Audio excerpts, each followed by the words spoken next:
کٹ کر کے چالو کر دیا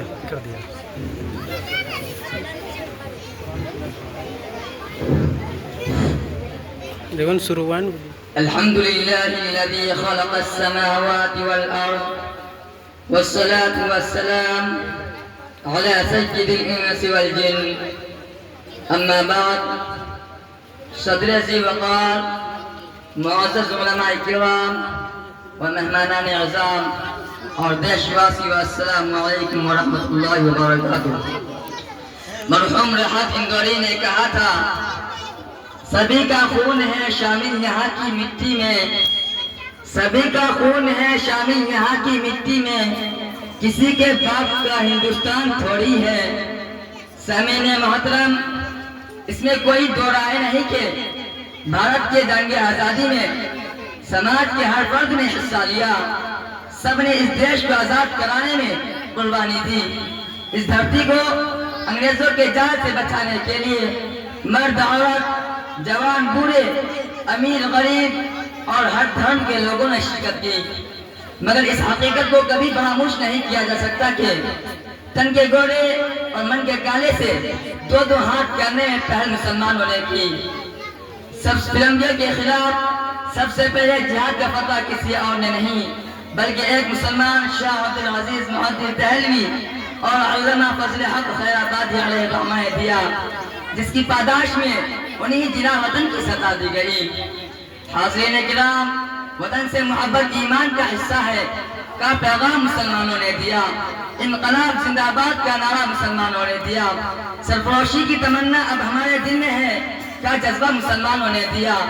لیڈر کی سوسلہ سے شیر کی ایک دن کی زندگی اچھی جیسی فکر مسلمانوں نے دی.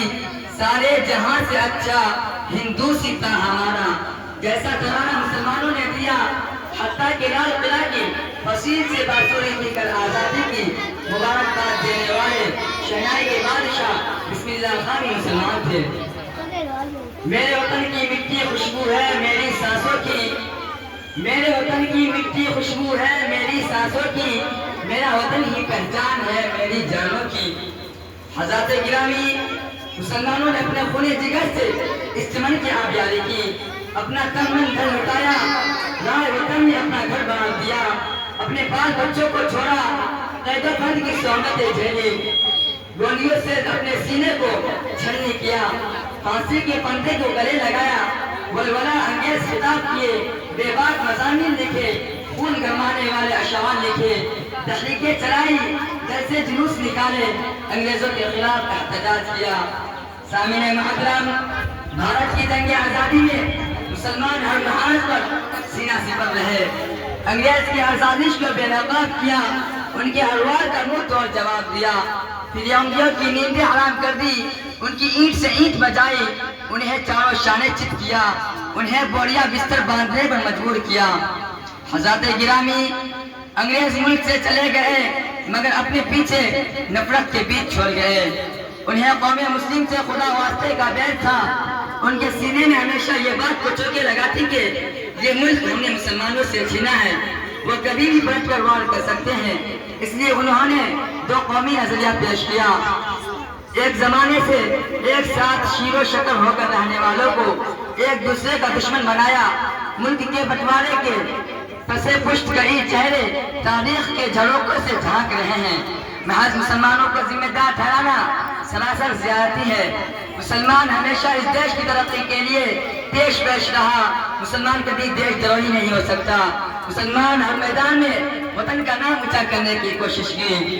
اتنی قربانیاں دینے کے باوجود ہمیں مشکوک نگاہوں سے دیکھا جاتا ہے، ہمارے حب الوطنی پر شک کیا جاتا ہے، ہم پر بہاری ہونے کا جھوٹا لیبل لگایا جاتا ہے. اس شاعری کے ساتھ میں اپنی بات مکمل کرتا ہوں. خود زباں سے کیا کہوں شاہد ہے تاریخ چمن، خود زباں سے کیا کہوں شاہد ہے تاریخ چمن، آج بھی میرے لہو سے ہے چمن کی آبرو. وآخر دعوانا الحمدللہ رب العالمین.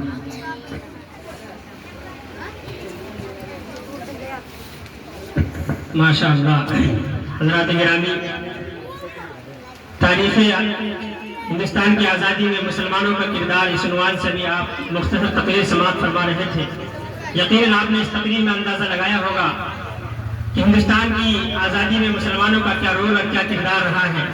آج اگر کوئی ان کے کردار پر، ان کی جد و جہد پر، ان کی قربانیوں پر شک کرتا ہے تو وہ تاریخ کو جھٹلانے والا ہے، وہ تاریخ کا انکار کرنے والا ہے۔ آئیے اب میں اس پروگرام کی آخری